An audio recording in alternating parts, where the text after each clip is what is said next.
You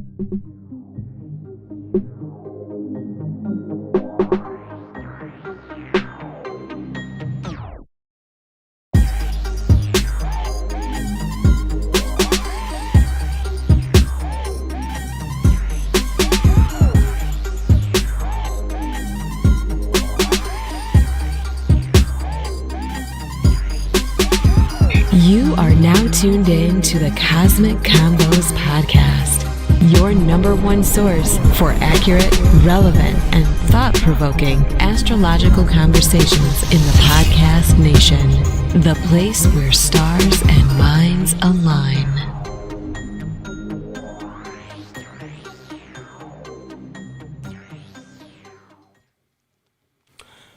Peace. You are now tuned into the Cosmic Convos podcast.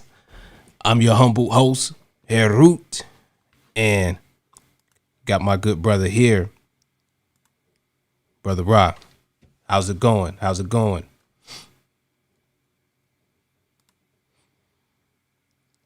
Hold up one sec. Think you might be muted, my brother. It's all good. You did it. Wonderful, brother. How about yourself, King? Hey, no complaints, man. No complaints, man. Just, like I said, man, try to make my next day my best day and, continue to push it forward, and, hopefully I can get like my brother over here, man. You getting there, brother. You getting there, definitely. Vice versa, King. Vice versa. Indeed. But before we get too far, I want to remind you all, make sure you like, subscribe, and share this episode and this, this podcast with your family, with your friends or whatnot, so we can get this thing, blow this thing up, man, and really get this perspective out there. Another thing, want to remind you that this episode is brought to you by Push It Forward Media Group and Karakas Astrology and our good people over there on Patreon.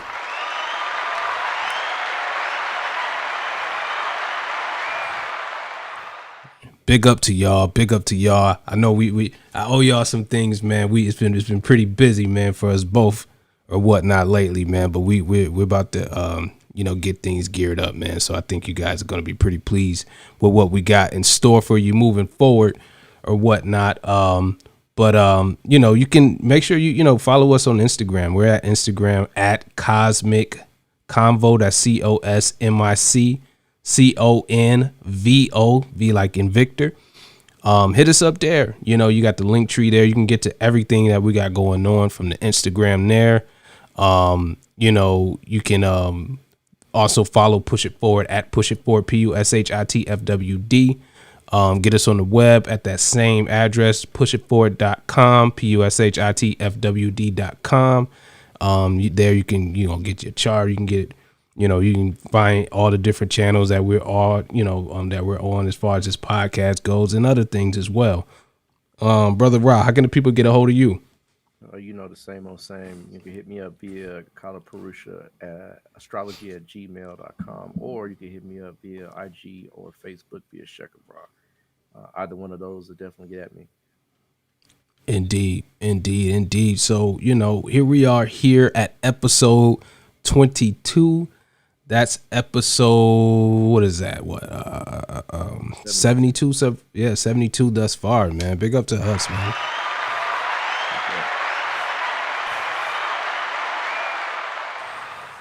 Yeah, I know we're a little behind, man. These past couple weeks has been pretty hectic for both of us, I must say. I'm, getting these last little ends tied up on this film about to drop on y'all. Getting that together. Ra got, consultations out the yang.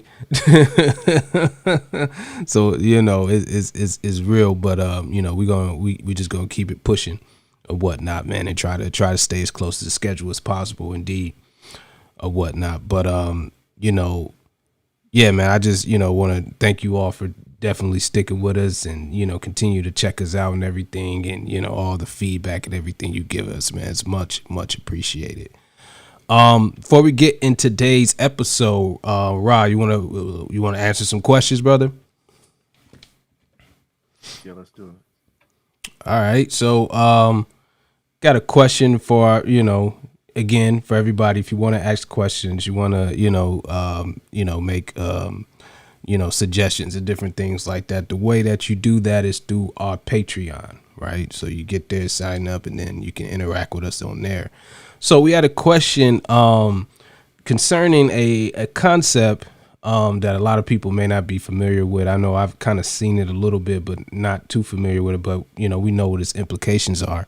A concept called Vani Dosh or whatnot. One of our listeners, one of our patrons, wanted to know, if we can elaborate on that concept of Vani Dosh, and it's essentially kind of a thing where Mercury is afflicted some kind of way. Rock, can you want to elaborate on that some more? Yeah. So one of the things that, well, first of all, let me explain what a dosh is and the terminology. Yeah. So, Vani, well, first, Vani is a name, another name of Jupiter, right? Vani is a flute, right, or like an instrument. So, Vani means, it really relates to communication or speech, and dosh means affliction, right? So when you have a dosh or a dosha, right, a pitru dosha is when you have an affliction from the fathers, right, or a curse from the fathers. Um, you can have guru dosha, right, where you have an affliction from the guru, so, or affliction to Jupiter. It just depends on how you look at it. So different doshas or different afflictions, right, come about from negative or challenged placements. And so one of the things that we look at in astrology is Mercury to see where it's placed. If Yeah. it's placed with a, and let me say this, Vani dosha is a specific characterization of the placement of Mercury with certain planets. So Mercury is a very sensitive planet, right? Next to the moon, it's probably the most sensitive. And so, because it takes on the coloration and the indications of whatever sign it's in, house it's in, or planet it's with, then that literally takes on, right, very negative energies if it's placed in a very compromised position. One of those compromised positions will be Mercury conjunct Rahu. Now, let me say this, right, because again, considering and understanding that the culture in which was created, that this mindset was created, had a very circumscribed range of behavior, right? Yeah.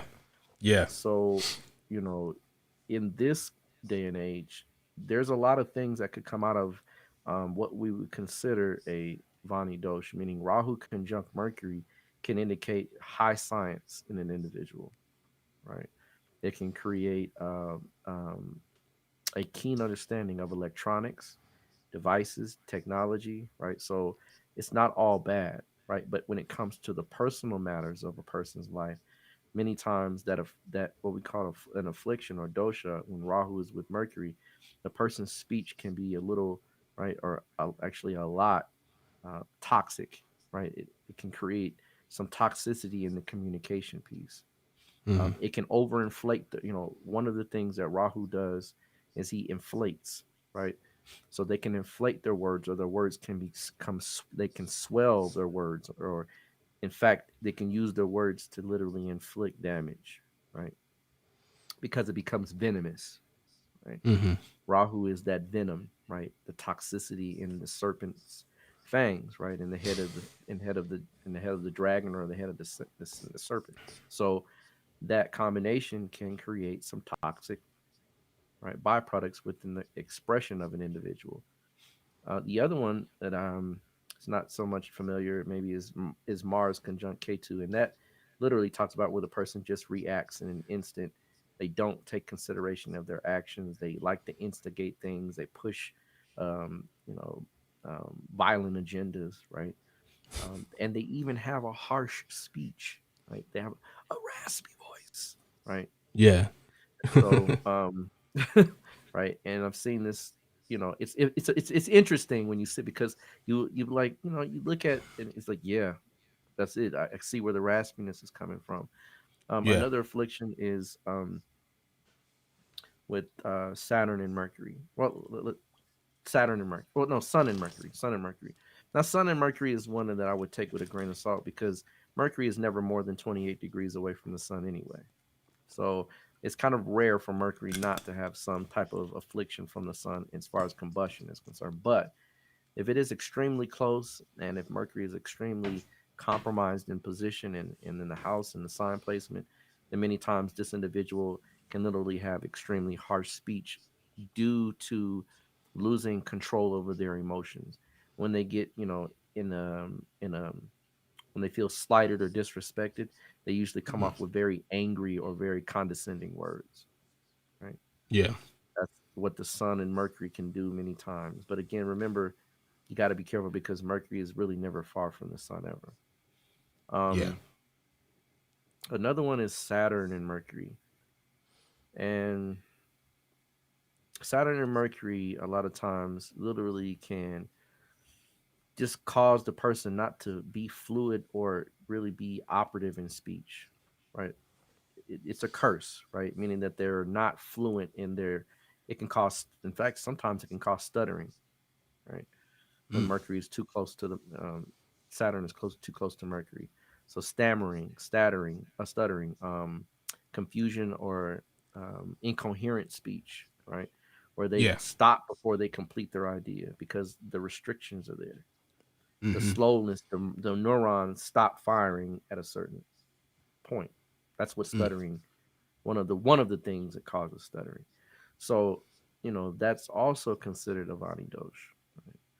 Um, there's a few other combinations I would say would be considered Vani dosh, but again, you have to take it with a grain of salt and you have to look at the totality where it's placed. But I've seen many times with Mercury in Aries, right? Vani dosh. Not all the time, but a lot of times when Mercury is in Aries, you will see harsh speech. And I'm saying just look at it, right? It doesn't always mean that they will come off in a very belligerent way, but they will speak to the first thing that comes to their mind because their speech comes from a very impulsive and a very direct place. So that to me is also considered somewhat of a Vani dosh, right? When you have that Mercury in a position in Aries in certain degrees that literally just the speech just they're fiery with words, they curse you out, they have no kind of restraint on the mouthpiece, and so at times they can lose friends. I've seen it happen, and they literally maybe 3 or 4 months later they might think about what they've said and kind of capitulate and say, well, I didn't mean it that way, or this is what I really tried to say. But by that time the words are usually so harsh it's hard to come back from. So definitely Vani Dosh is real. And again, taking in with consideration with a grain of salt with those placements, but also know that in the personal life it can definitely have some serious ramifications. Indeed, indeed, indeed. So hopefully that was a good enough explanation for you. Definitely a important concept indeed. Something to definitely look for in the chart for sure. But appreciate that question, and man, let's go ahead and jump into it because if you get some of our listeners like the questions, others is like, man, get into the topic. So let's go ahead and jump in. Today, we're kind of going back to some of the fundamentals a little bit. You know what I'm saying? Some key things to understand.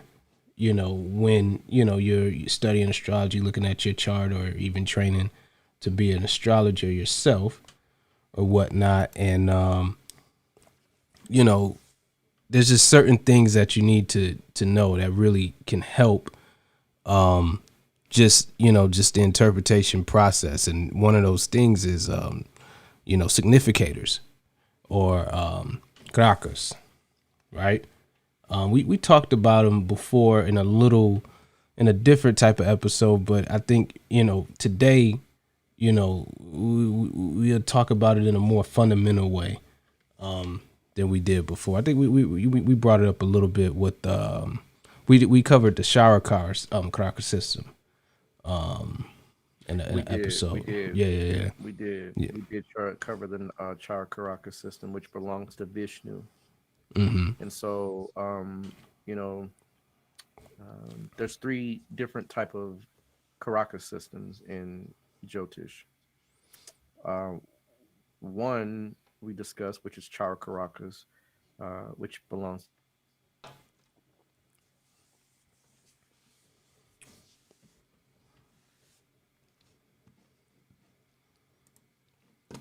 Vishnu, All right. Froze up a little bit. You gotta bear with us. You know, it's it's technology. We're doing this on the internet, so you know things might you know it may not go as smooth as you know as possible. But he'll be back. There he is. There you go. Boom.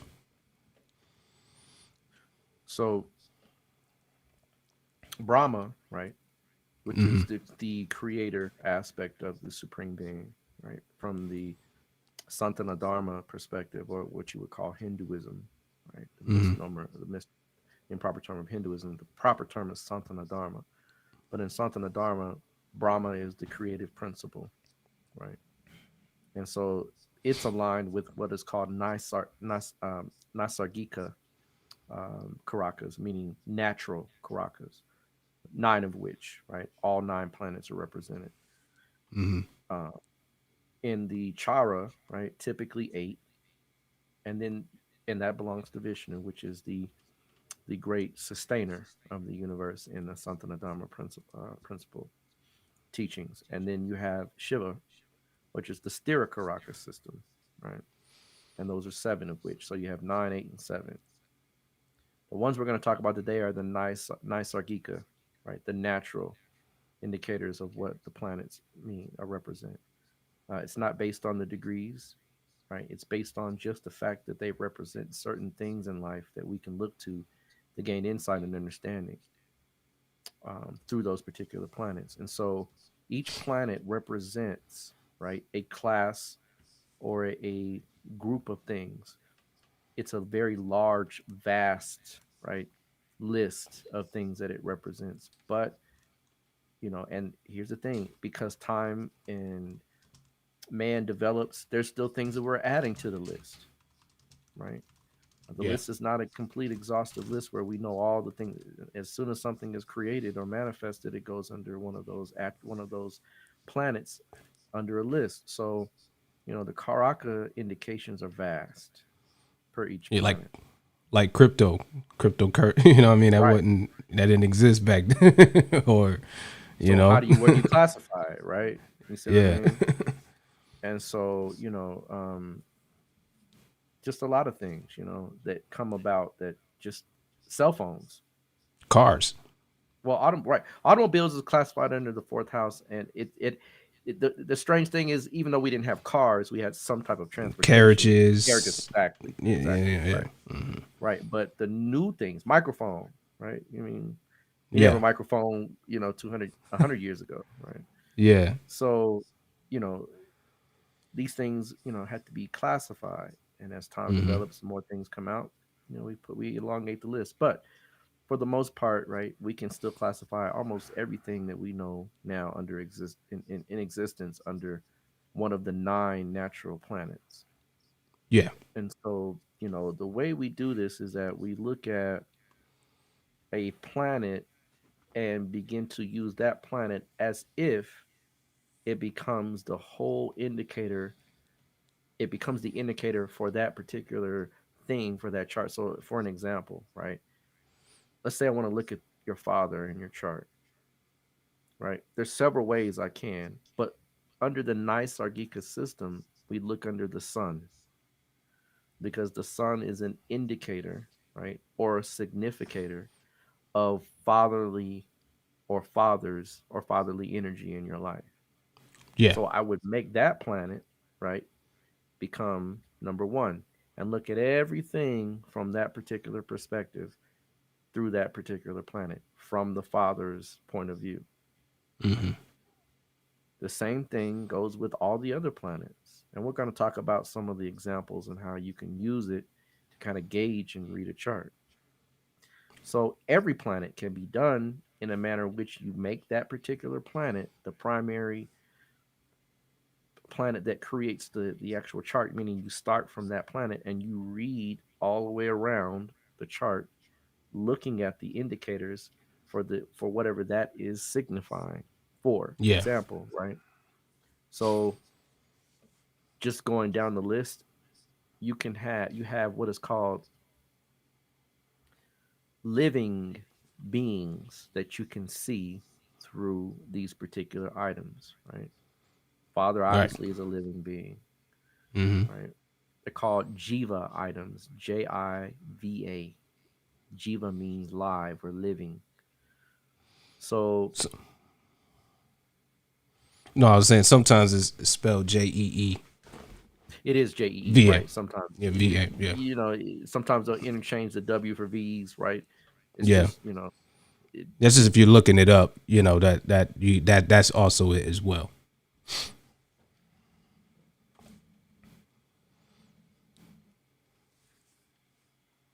And that's for the Jiva items. You can search it Jeeva or Jiva or whatnot. We'll be locked in right back in a second. Hold on 1 second. so Mercury ain't like us talking about him earlier like that. apparently not. Right? Yeah. Like, leave me alone, right? Stay He's out your like, mouth. And we're in a step cycle, mind you, right? indeed, yeah. Right. So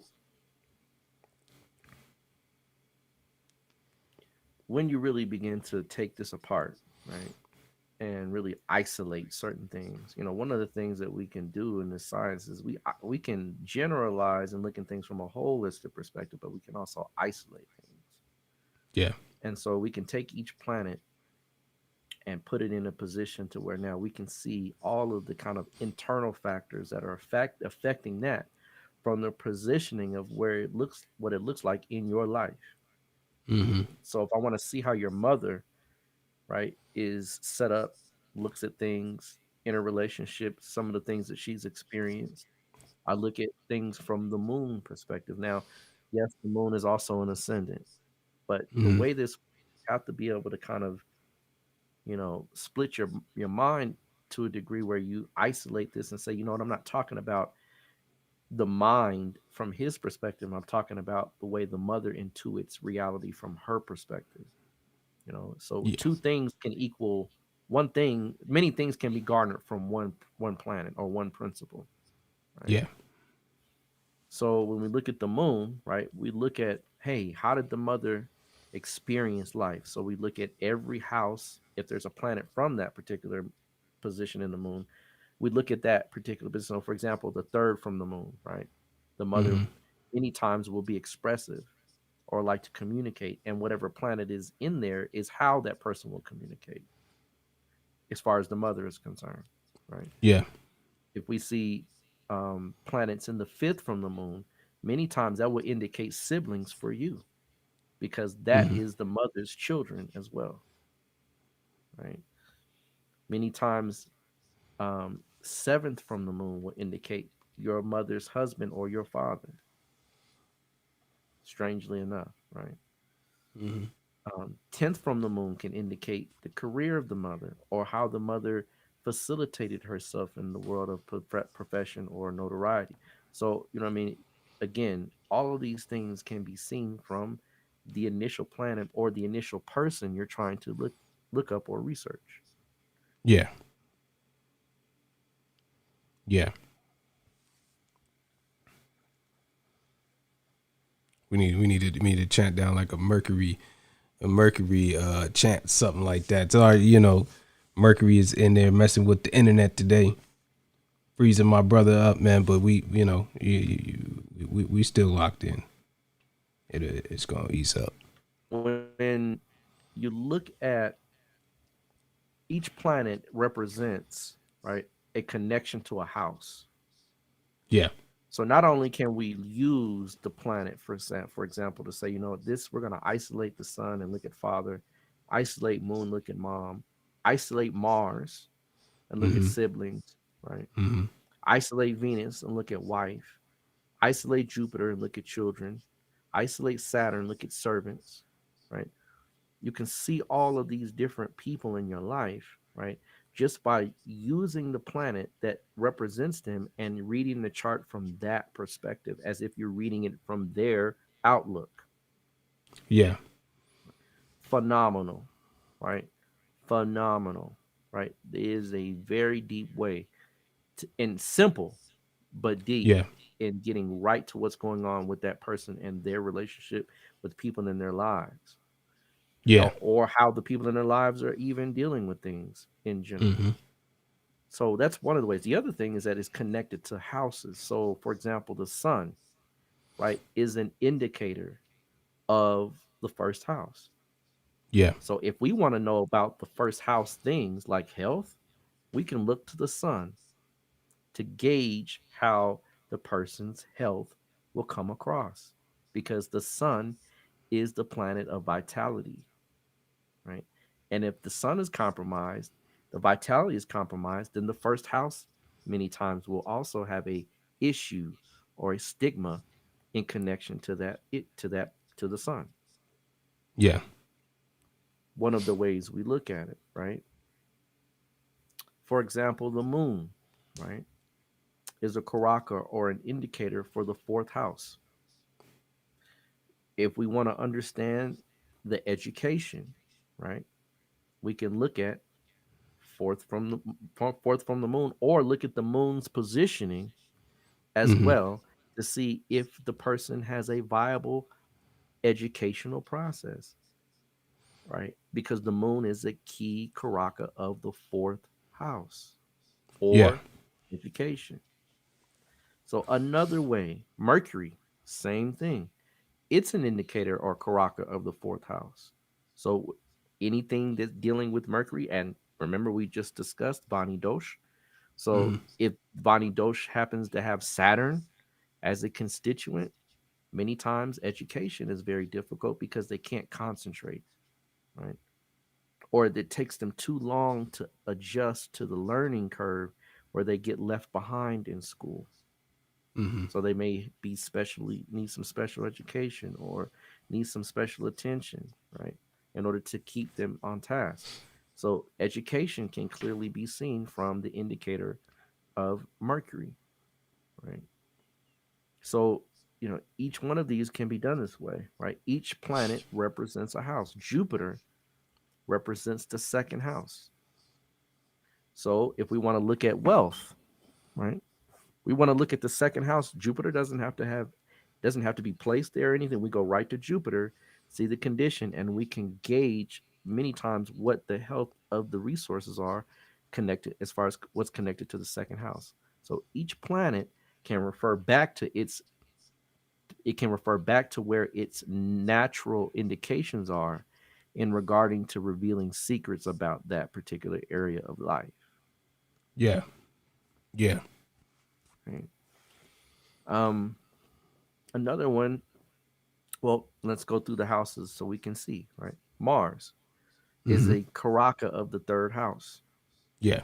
Right, third house being siblings, also Yep. initiative and drive. So if I want to see how your siblings are functioning, I look to Mars. Not to say that Mars has to have a connection with the third house. Not at all. If I want to see how the third house is functioning, I can look to Mars to see how it's situated. Yeah. Right. It's going to tell me about a few things. Your expression, which is from your initial, is from your expression is from your ability to initiate conversation, and initiation conversation is initiating thought. Right. So it's that literally shows me how you initiate your thinking. Mm-hmm. The third house, right? So I can look at Mars to see if you have the ability to initiate your thoughts in a manner that is commensurate with what is considered healthy, Yeah. right?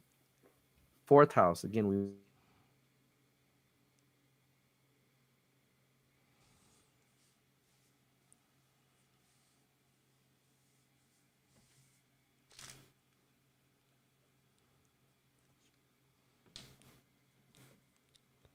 Come on, Mercury. Work with us, baby. Work with us, Mercury. That's the other, that's the other thing that you look at as far as just what are the things that the planet indicates, how is it placed, how is it situated, and look back to the house that it is connected to see how they're related. We Yeah. did cover a show, in fact, mentioning some of the Karakas in Karabash Danavo, right? Remember Yeah. we talked about, right, Mm-hmm. Karakas in their house placements. Well, Jupiter is a Karaka of the fifth house. Mm-hmm. Mm-hmm. And so again, because it's an indicator of children and the fifth house being that house which is connected to that, we look to Jupiter also to see how the children or the fifth house will will manifest in life. Yeah. Right? And remember, I said if Jupiter is in the fifth, many times that will separate or kind of detach the relationship between the person and the children. So Mm-hmm. just because the planet is in the sign is in the house that is indicated by it doesn't always mean that it's a win-win. Mm-hmm. The sixth house, Mars is also the indicator there, right? Yeah. Because of the combating issues. And I look to Mars to see how well you heal, how well you can um, rebound from injury, how well you can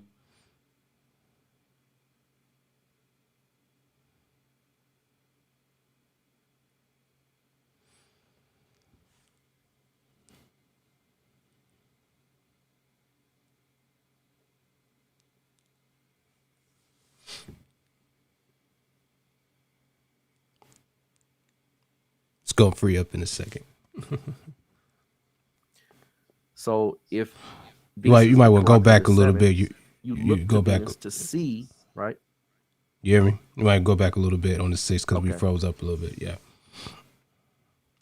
You were Okay. talking. So You were the just talking sixth about how house, right? Mars helps. Or you look to Mars to see how well you heal and recover. Is where you dropped off at. Yeah. Okay. So Mars in healing and recovery, right, is connected to the sixth house Yeah. because the sixth house is the same house that indicates those things in a natal chart. So, if Mars is in the sixth, that's a definite boost, right? Mm-hmm. But again, also can make the person combative, can make the person aggressive, can make the person a fighter. Depends on, again, how things are placed. But overall, right, you look to Mars to find out how the sixth house is going to function. Yeah. Venus is the Karaka for the seventh house. You always look to Venus and her placement to see how the seventh house, and it's like, well, how am I looking for a planet, but I'm looking at the house? Because the planet is the emissary, right? It's the ambassador. It's kind of like the representative of the house. I'm not talking about rulership. I'm talking about just the planet. Planet itself being just a significator of that particular area of life. Um, is what you're talking about.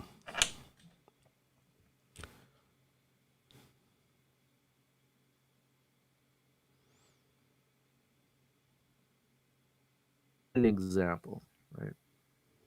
If Venus is in the 12th house, Mm-hmm. a lot of times this can indicate issues in the marriage because Venus is in the sixth house away from the house of marriage. Yeah. If I look to Venus and see sixth house away from her and she's in the 12th, right, that also puts it in the fifth house, right? The fifth Yeah. house is the house of romance and courting, right? So it shows me, right, that this person is going to have a lot of paramours and very few strong, stable relationships, meaning they'll date a lot, right? Mm-hmm. They'll get out there and they'll feel the way around. And in fact, Venus being in the 12th house of bed pleasures also indicates still that the seventh house or the solidarity of the marriage, right, is definitely up for question. It's definitely, you need to take a deep look at all other factors because this factor points to challenges, right? Yeah. And that's how we use it in a Trump order or in hierarchical value to say, you know what, let me look elsewhere and see what's going on here. But a Yeah. telltale sign is wherever it's placed. Right?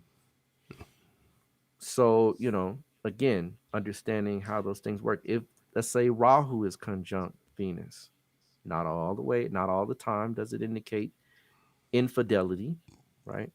But because Venus is the indicator of it, and the seventh from Venus has K2 there, that means that that person will detach from relationships fairly easy, right? And move on to the next, indicating the Rahu conjunct Venus. So, again, showing how to read based on just that planet's placement what marriage looks like, Yeah. what the seventh house can its capabilities are, right? Venus in the ninth house, a lot of times, right? That can indicate a very viable or healthy marriage, provided there's not some other things that are challenging or undermining Venus's placement. Now the seventh house becomes strong because Venus is in a house that is supportive or indicative of keeping your promise or keeping a vow, Yeah. right? And so the seventh house now is strengthened. So, again, understanding the relationship between the two and what the indicator is and what the house is that it's indicating. Yeah. Um, the eighth house, their giveaway Saturn, right? Right. Saturn is the indicator of how well we deal with untoward or unfortunate circumstances. Yeah. And so, if Saturn is well placed in the chart, anywhere in the chart, right, then that means that the eighth house or the ability to stave and survive things that what could be considered unnerving is there. Yeah. They have a mental fortitude that can endure certain setbacks, Yeah. right? Yeah. If Saturn is strong, you'll find that they have ability to go without, that they can endure, they can take pain, right? And so the eighth house is that, it's that psychological reorientation of dying from one person, one aspect of yourself, and being reborn to a new, which is the indicators of what Saturn shows, death, and right, and the promise from that death and rebirth. So Yeah. looking at Saturn, you can gauge the eighth house, right? I said gauge, right? Because you have to look at everything else. Placements in the eighth house, eighth lord, aspects, all that. Yeah. But down and dirty, you can look to Saturn and say, if Saturn, you see if Saturn is barely viable, then that person can handle certain things. The indicator of the ninth house is the sun, not Jupiter, right? And yes, there is some relationship between the, of course, obviously, right? Jupiter is would be an indicator of higher knowledge, but the sun actually is the indicator. And it really ties into the father energy, right? Yeah. Or the ninth house is concerned. And you must understand that in India, there's two different, I don't want to say systems, but ways of using the knowledge. You have a southern way and you have a northern way. Yeah. We even have a different way we draw the charts based on southern and northern perspectives. Yeah. So the southern perspective is that the ninth house is the father. Obviously, the sun is Karakas, so it makes sense to see where the sun is to see more about the ninth house. Also represents your light, ability to shine and understand deeper context of information, which the sun allows you to do. If you have a well placed sun, then you can get some of those higher insights and perspectives. But you look to the sun to gauge the father primarily. Now, remember, I said in India, there's two kind of systems that go side by side. You have the northern individuals that have the sun in as the 10th house, and it is both, right? In both Yeah. systems is both, but the 10th house is also father. But we're not talking about the sun in the sense of father like the ninth. We're talking about sun in the sense of purpose in the Yeah. 10th. Yeah. Now the 10th house has four primary indicators: sun, Saturn, Mercury, and Mars, right? All indicate the 10th house. Well, how do you look at that, right? You look at them all, but you look at them in an order, right? The sun first, right? Saturn second, Mercury third, Mars fourth, right? You can read the career from the sun primarily, though, through understanding how its impact is, what its impact is as far as the purpose of the person or individual. So if you Mm-hmm. see sun somewhat compromised, you know the 10th house is going to be compromised because they don't know how to, their shine isn't there, right? Or the ability to assert themselves or to become known. Saturn as a Karaka for the 10th house, you also look at as far as endurance, perseverance, patience, long suffering, planning. That's another part of career, right? Mercury, right? And he seems to be a little kinder since we let up. I think we'll be all right, right? This is Mercury, right? You look at that for career for the sense of intelligence and yeah, reasoning, right? And the ability to present oneself and articulate. That's another part of career. And of course, Mars, which is courage, which is determination, which is passion and drive.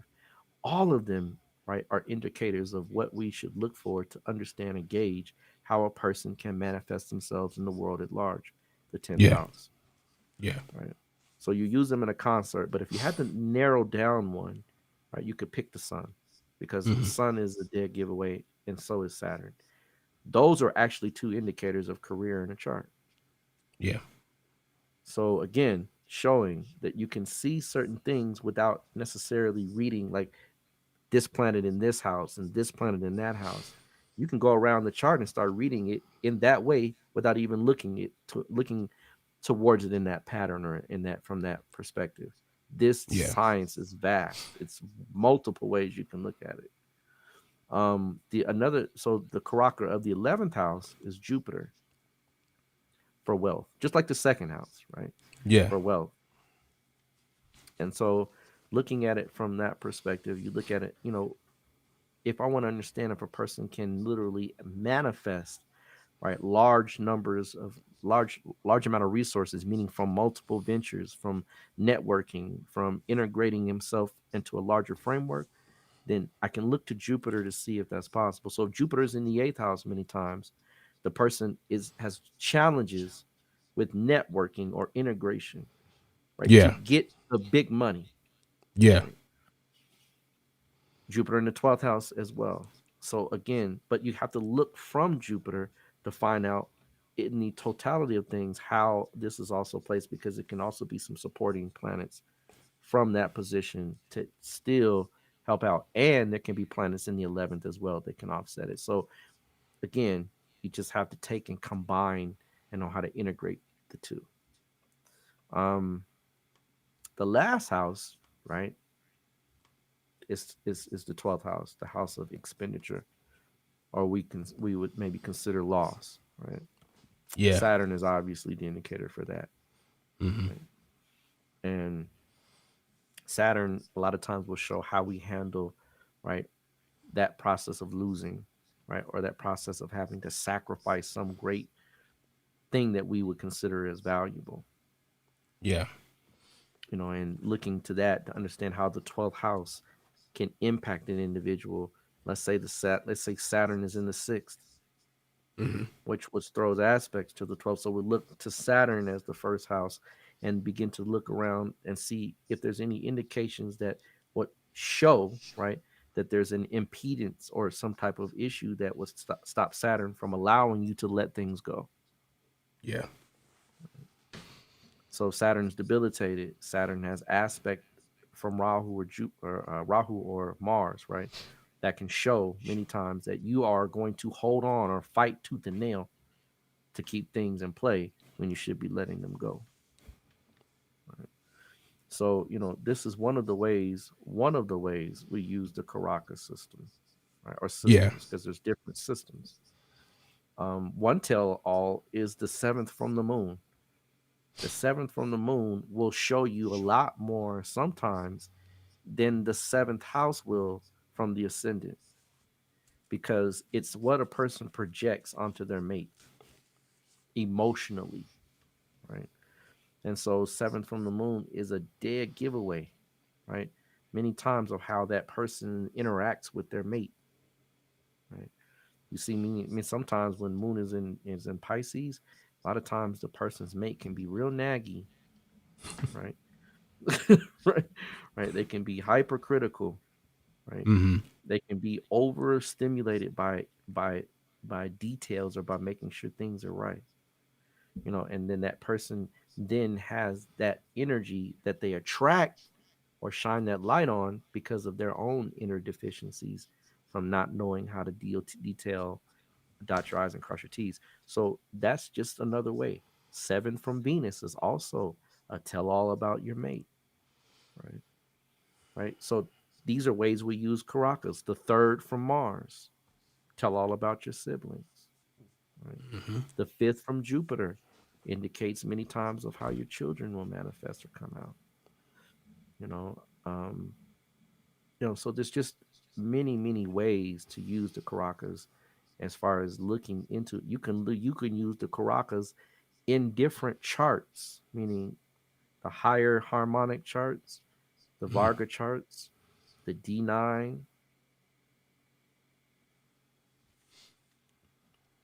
Yeah,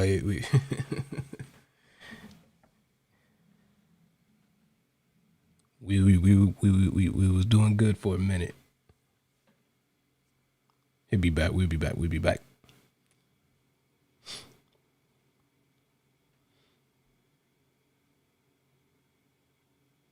Be able to really see what it is that we're looking at, right?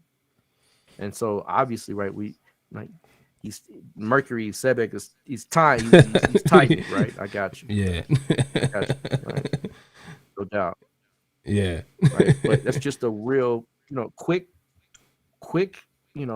lesson on how you can use, right, these planets in a chart and gain quick information, not from an in-depth analysis, but just from from an eye glance, right? Yeah. Nope. I see Venus here. Yeah, definitely, 7th house could be challenged, right?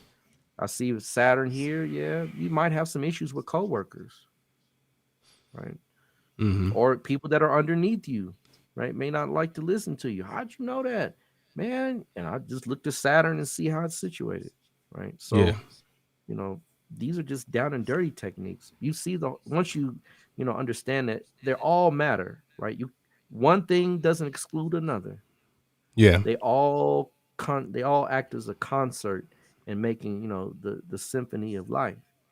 But really isolating each planet and looking at it from those perspectives is a good way to learn astrology really quickly and not get so caught up in the complexities, but just be able to ascertain things from a quick point of view.